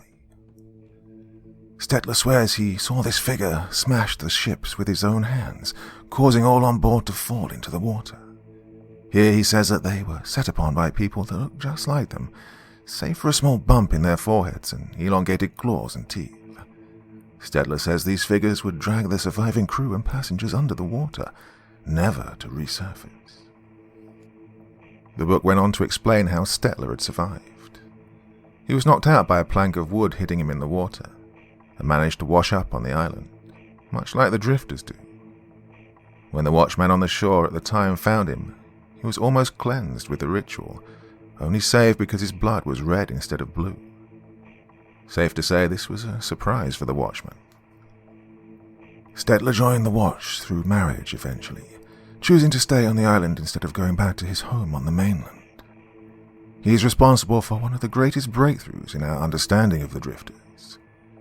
10 years after the accident, and Stedler was on duty keeping watch one morning. When a drifter washed in, he moved to retrieve it as he normally would, but was frozen with fear upon looking at the face. Vale walked back outside, looking at me with concern as she wrung water from her hair. "What are we going to do?" she asked, sitting down next to me. I didn't answer, still reading and rereading the same sentence. Stedler recognized his brother, Jacob Stedler, who he had last seen dragged under the surface 10 years previous. He hadn't aged, and the only difference was the small bump on his head. "Vale," I said, looking at her, "there are things I'm still learning along with you. Things that may cause me to falter in the coming days and weeks. I need you to promise me that if I hesitate, you will step in and finish the job." "I promise," Vale said, still looking concerned. "What's going to happen, Riley?" Just then someone came running up the path, shouting my name. I recognized the same man I'd stationed at the shoreline, out of breath and wild-eyed. Please come quick. It's going into the village." He stopped in front of the house, panting and shaking. "Calm down. What the hell do you mean?" I asked, jumping from my chair. "And how did you know I was here?" "Doc Gav told me who were taking Val home. I saw Briggs." He almost looked like he was going to vomit when he said it, thinking of the mess in Briggs's office. "A drifter washed up on shore. I saw it and started coming to get you, but, it spoke to me. It asked where you were, Riley."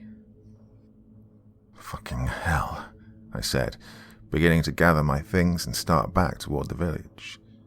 He stopped me again before I could walk off. "No, Riley.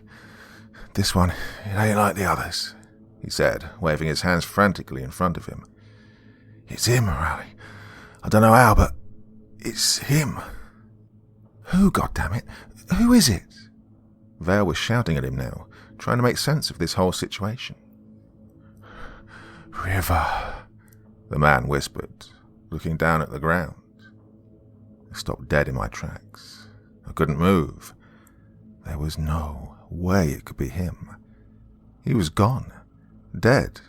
His body was never found. This guy just didn't remember what he looked like. he was confused. "Who the hell's River?" Vale asked, getting impatient at the lack of answers. I turned to look at her, grabbing the rune-inscribed blade from my bag in the process. I handed it over to her. "You don't know the ritual yet, and I may not be able to see this one through," I said. "Will anyone please tell me what's going on? I can't help when I'm in the dark here." Vale was practically screaming now, tearing at her hair. "Who in the fuck is River? Why are you so worried about him?" I felt tears forming in my eyes as I looked at her. Hot bile burned in my throat, and I almost choked on the words as they came up. River was my brother.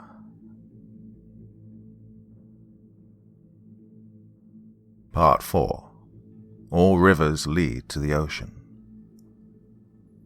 Silence smothered us as we walked back to the village square. I was beyond lost.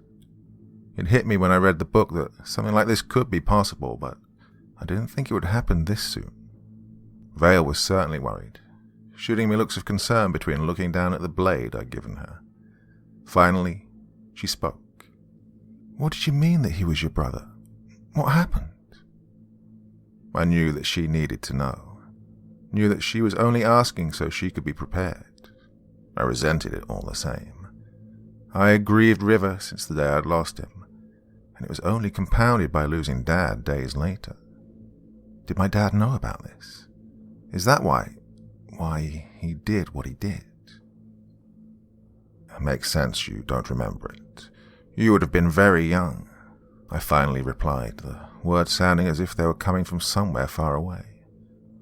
River was out with Dad and I one day, keeping watch. He was playing in the water while Dad and I were patrolling. He was there 1 second, and gone the next. I don't know if it was a riptide or something else. He was just gone. "So you never found his body?" Vale whispered. I could feel the chill in her voice. She realized where this was going. That was 12 years ago, Vale. He was 6 years old. We never found him. There was a noticeable shakiness in my voice as I started to say what I feared. Dad blamed himself, or maybe he knew the truth. Either way, he killed himself that night. Walked right out to the beach, stood in the waves, and slashed his own throat. "Dear God!" Vale let out a small gasp. I found him the next morning.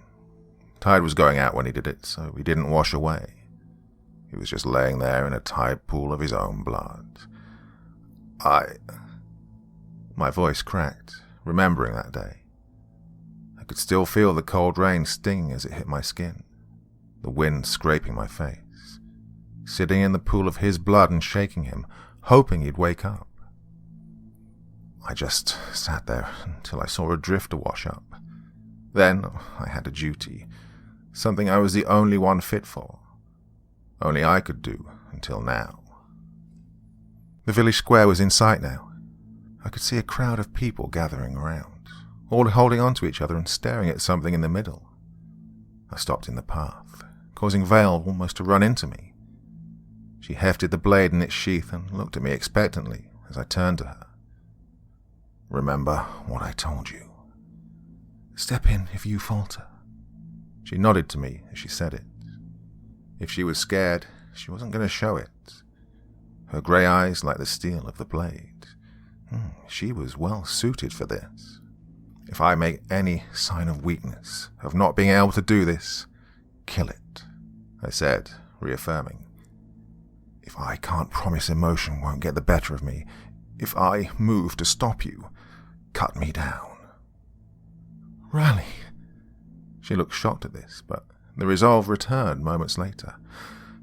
Okay. We walked the remaining 100 yards or so into the square, the crowd parting as we came. As the last of them moved, I could see what they'd been staring at. A boy, no older than the day he'd disappeared, standing in the middle of the square. He had the signature bump of the drifters and pointed fingernails and teeth. Nothing had changed.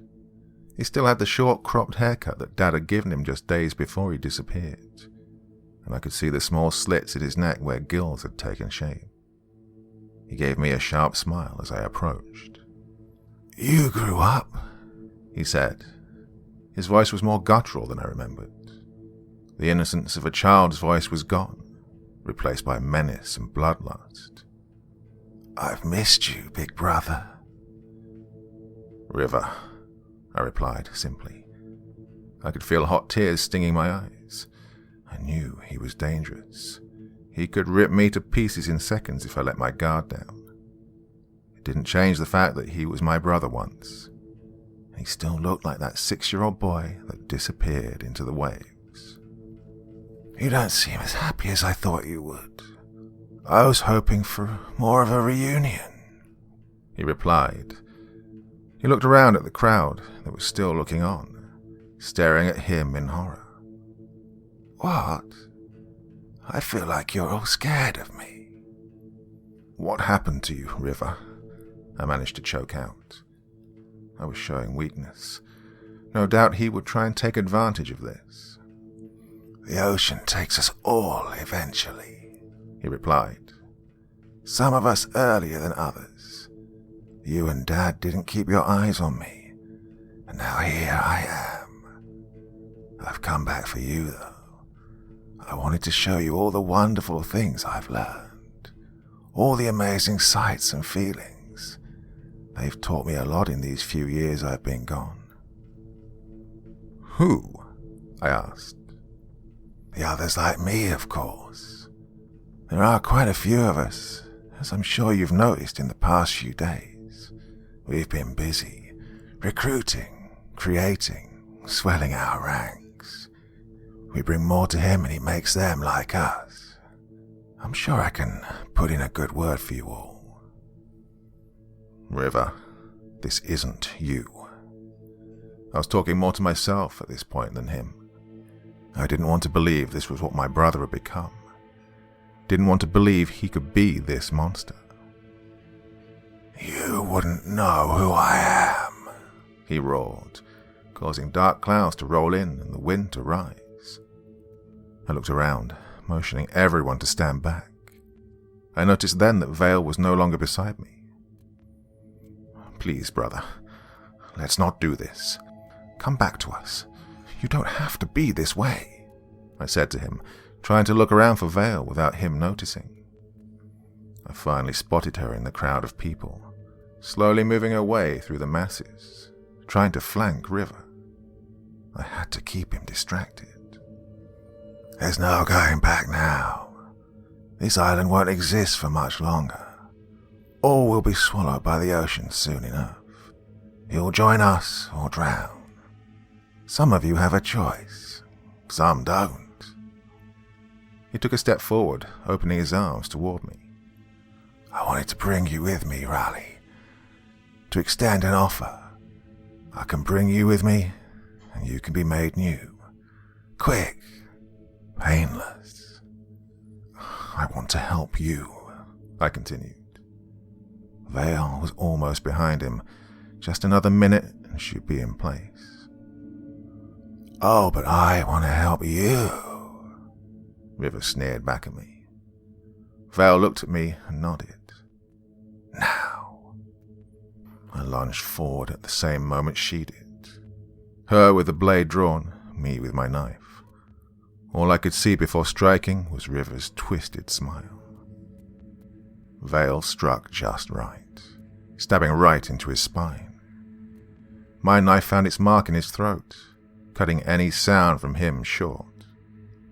He managed to get 2 good swipes of his claws in, one striking Vale across the face and leaving 4 long, jagged ravines of open flesh from her left eye down to her chin.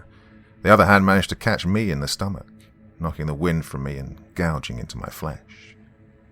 I felt his hand tighten into a fist, closing around whatever internal organs he could. "Get some rope," I shouted at the onlookers. 2 of them ran toward the nearest building and found a halfway weaved fishing net that had been left there in the excitement of the day, throwing it to Vale and I. We quickly wrapped it around River, making sure he was bound right before cutting a strip of fabric from my sleeve and stuffing it into his mouth. "There. No storms if he can't scream," I said, sitting back on the ground and clutching my stomach. I looked down to assess the damage and could see heavy bleeding, as well as some of my insides where they shouldn't be. "Gareth, where's Gareth?" Vale ran to my side, taking off her coat and applying pressure to my stomach. Her eye was swollen shut at this point. She'd be very lucky to see out of it again. "Vale, help him, please." I was gasping at this point. The adrenaline was wearing off and the pain taking over. The last thing I saw before passing out was Vale, tears mixing with the blood on her face, and River smiling at me on the ground. I'm awake again. It's been 2 days since we subdued River. Gareth patched me up the best he could, but the diagnosis is grim. River managed to do some damage while he was in there. Vale told me she has him locked away in Briggs's office. Says he's tied up in there, smiling at anyone who comes by. Half her face is covered in bandages. Gareth said her eye should heal, but she'll never regain 100% of her sight. "I've been researching the book," she tells me. Says she's learned the runes and memorized the ritual.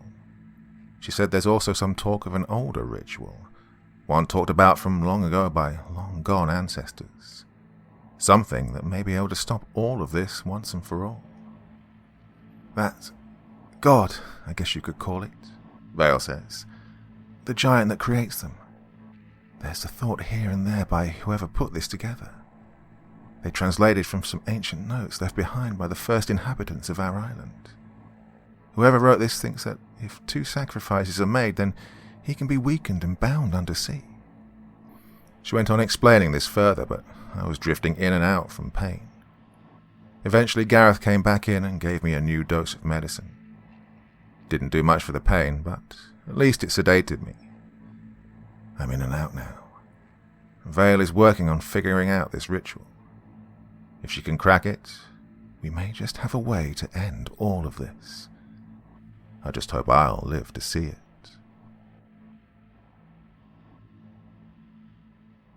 Part 5. Finale. Hell came to our island. Death came to our island. It was beginning to get dark outside. I was still recovering, hoping for the medicine that Gareth had given me to kick in soon, so I didn't have to feel this throbbing pain nearly as much. I flipped through the book as I waited, the lamp beside me causing the pages to almost glow yellow. There were notes scribbled in the margins wherever they could fit, all in different handwriting. I had to wonder if these were written by cleansers before me. Oh, how old was this book? What happened to all of these people? If they'd had these notes and theories about the end, but still couldn't bring it about, was there something we weren't seeing in all of this? I flipped the page again and noticed there were no notes scribbled for the first time in at least 100 pages. Instead, there was just one stanza of a poem, like a prophecy being laid out before me, written in beautiful script. When the waves ride high in ocean's flood, rain and wind howl, filled with blood. Into the sea, brothers of red and blue, ending water's wrath, beginning days anew. Holy shit, I said under my breath. This was it. This was the answer. This was how to stop everything. Raleigh, wake up. He stirred from the bed against the opposite wall, still in a drugged stupor. Gavin had said his condition wasn't promising. When River had plunged his hand in, he'd severed quite a few of his intestines, causing massive internal bleeding. Gareth did as much as he could, but he wasn't outfitted for major surgery on this level. Raleigh turned to me, eyes barely open. "Josephine," he mumbled, looking at me in surprise. "Are you here to take me away? You've grown so much." "No, Raleigh, it's me, Vale," I said. Gareth had told me he may hallucinate due to the medicine, I found it, Riley. I'm not ready, Josephine, he muttered back. Tears stung my eyes, seeing this man broken. He'd protected our island for so long, brought me under his wing without a question. I cried a little more as tears tracked their way across my still open wounds. There came a soft knock at the door as Gareth walked in, holding another vial of medicine and an armful of clean bandages. He looked at me as Riley muttered for Josephine once more. Poor man, he hasn't spoken about her in years, Gareth said. Who was Josephine? I asked him. He let out a sigh and sat next to the bed, beginning to dress Riley's wounds again. The only person he ever loved, Gareth replied. Josephine was his daughter. Where is she now? Whatever heaven you believe in. She only lived for an hour after birth. Passed away not long after her mother, he answered. That's why he took to you so well. You reminded him of what he'd lost. I couldn't hold it back any longer. Tears began to flow freely, stinging my wound even worse than before. I had no family. My mother died during childbirth. My father killed not long after my conception. The village had raised me, and Riley had always been there, offering advice or helping where he could. Now here he was, dying just a few feet away. Gareth finished wrapping the new bandages and stood up, handing me the vial. Give this to him when he wakes up. It'll help with the pain. He patted me on the shoulder as he began to walk out the door. Riley stirred. Gareth, he muttered. Gareth, I need to go. He turned back around, looking to Riley. Rest, old friend.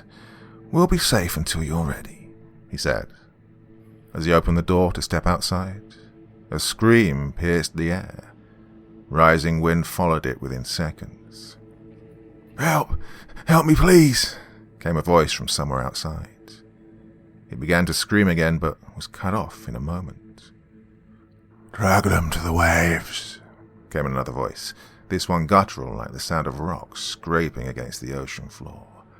Bring them to Panthalassin, so he may shape them in his image. Oh, hell, Gareth said, stepping back inside and slamming the door. There's a horde of them out there. More screams cut through the air, causing the wind to strengthen once more. I could hear rain begin to pound on the roof of the small hut. The walls creaked as they were moved. Riley stirred yet again, suddenly more alert. What's happening? Where's the blade? He began to sit up and then screamed out in pain, falling back on the bed. Gareth, I have to get out of here. Afraid I can't do that, brother, Gareth told him, pacing the room in thought. They've never come this far inland, other than river, of course. Oh, I don't like this. They'll find us soon enough. As if on cue, the door was kicked open. A towering drifter barged his way in, claws tearing at the doorframe. It screamed at the sight of them, bringing more heavy rain onto the hut.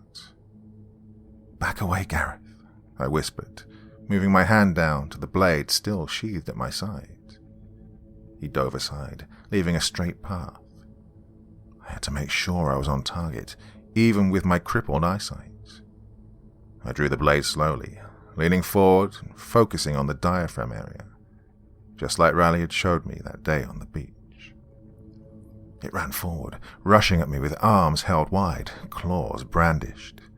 I lunged forward, stabbing up toward it. I missed. It screamed in pain as the blade struck in the middle of the ribcage, above the diaphragm. I heard the bone crack as it was cleaved in two. The drifter fell on top of me, teeth gnashing as it tried to recover. I moved my other hand to the hilt of the blade, grasping it and starting to soar downward. The drifter threw its head forward, attempting to bite down on my neck as I moved to the side under it, furiously working the blade lower. I heard the final gasp as I hit my target. The drifter collapsed, twitching. Gareth ran forward to help roll it off me as I pulled the blade free, spattering blue blood on the walls. "Well, are you okay?" Riley asked, sitting up slowly this time so as to not hurt himself. He still winced in pain. "Riley, thank God," I said, moving over to him. "Look, I found how we can stop this. We have to get River." I grabbed the book from the nearby table, flipping to the poem. I shoved it toward Riley to read. "Brothers of red and blue. That can't mean us, can it?" he asked, looking up at me. "I think so," I said. I could see the fear in his face.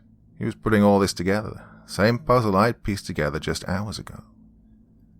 The wind was constant now, a continuous roar, a monster tearing the island apart. A board was torn off the roof, leaving an opening for rain to begin pouring through. "Help me up, Gareth," Riley said, swinging his legs over the side of the bed. "We need to get my brother." I hefted the blade, getting ready to make our run across the square. Gareth stood, holding Riley up on his shoulders. We exchanged a small nod before running out of the hut and into the chaos. The square was bathed in red. Drifters were dragging bodies out of homes, taking no care if they cut them open or not. Anyone that resisted was torn open, treated as a game by the attacking monsters. I could see one in the distance grabbing a woman away from her screaming wife, slashing her throat so blood covered the woman she loved. It let out a demented laugh before lunging at the other woman. We made our way through, dodging what we could and trying to cut through what we couldn't. We finally reached the door of Briggs's office, busting it in and charging through. River sat there in the center of the room, staring toward us, a smile playing behind the gag over his mouth. "Grab and run," I said, looking towards Gareth and Riley. I took hold of the chair River was in and began dragging it out into the storm. We tried to go around the perimeter of the square and toward the path to the beach so as not to be seen. A drifter chased someone out into our path, stopping as it saw us. I charged forward, stabbing it through the eye this time. It fell to the ground shrieking, causing the storm to strengthen. When we finally made it to the path, I saw that we didn't have far to go. The amount of drifters congregating in the island and the chaos they were bringing had caused a storm surge, bringing waves just a few 100 yards away. The dunes were gone. Now the island just consisted of the square and the surrounding area. "Oh, it's time, brother," River shouted over the chaos. I looked back to see he'd chewed through the gag, allowing him to talk once more. "There is our God, waiting just as promised." I looked in the distance to see an inky silhouette on the horizon, moving ever closer to our position. With every stride it sent a towering wave toward us, taking more of the land for its own. Drifters were frothing in the waves, moving closer to the square. There had to be hundreds, all crashing on top of each other as they scrambled to be the first to the feeding. They stopped as they saw us. "Set me down," Riley said. Gareth gave him a look to confirm what he was asking, then a small nod before setting him to his feet. Riley came over to me then, putting his hands on my shoulders. "Whatever happens, I want you to know how proud I am," he said. He deftly slipped the blade away from me, hiding it in his coat pocket. "Well, brother, does your offer still stand? Will you take me to the sea?" "I thought you would never ask," River smiled, showing his sharp teeth. Riley walked over to him, holding his knife to the rope ensnaring him. "I will set you free, but you must promise me you will not harm them." Riley was wheezing with the effort of standing on his own. River simply nodded in return. With a quick flick of the knife, his restraints fell around him. They walked together toward the water, River shouting to the other drifters in victory. When they were waist deep, he turned to Riley. "Behold, Panther Lassin." He motioned to the giant figure, features still obscured by the wind and rain that seemed to emanate from it. "The great sea, ruler of all beneath the waves, I bring you a sacrifice, the last of the cleansing line." He turned to face Riley, looking at him as he did the same. "I've waited so long, Riley." He thrust his hand forward, impaling Riley through the heart. He let out a gasp, leaning forward on his brother. River took him in a great hug, bringing him close. Riley wrapped his arms around him in return. "I, as well," I heard him say. He flipped the blade from his pocket and held it to River's back, hugging him tight with one arm before thrusting towards himself. River let out a noise of surprise as he and Riley were joined by the blade. The drifters standing around began to scream and writhe, causing the wind to rise with them.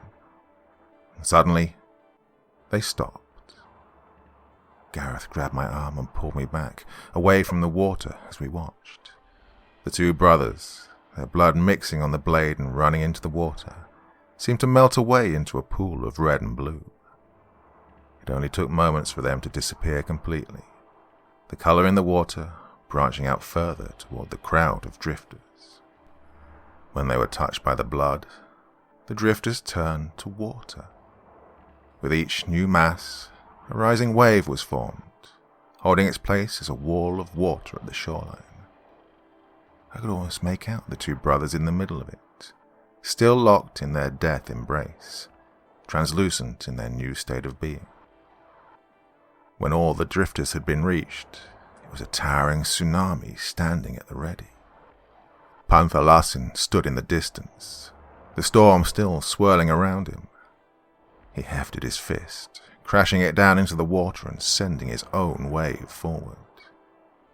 The great tsunami rushed to meet it, absorbing it as they collided. It picked up speed as it moved ever closer to the sea god, rolling with fury. There was a loud crash as it smashed into the giant, knocking him from his feet. I saw it try to get back up again and regain its footing, but as it did, tendrils of water shot forward from the surface, ensnaring him at every possible point.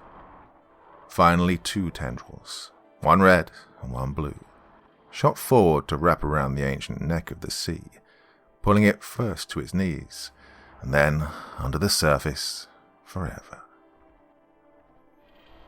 We've started taking count and burying our dead now. The island is destroyed. Houses gone completely. It appeared as though we'd suffered a direct hit from a hurricane. I was walking along the beach earlier when I spotted something shining in a tide pool. As I ran forward to look, I was able to make out the hilt of the time blade. The blade itself was broken, nothing but jagged splinters after a few inches, but I kept it anyway. It's hard to remember the father I only had for a short time, the man who gave his life for us as long as he lived. I know when the waves crash in, it's him telling me that he's still there, keeping the evil at bay in death as he did in life. Thank you, Riley.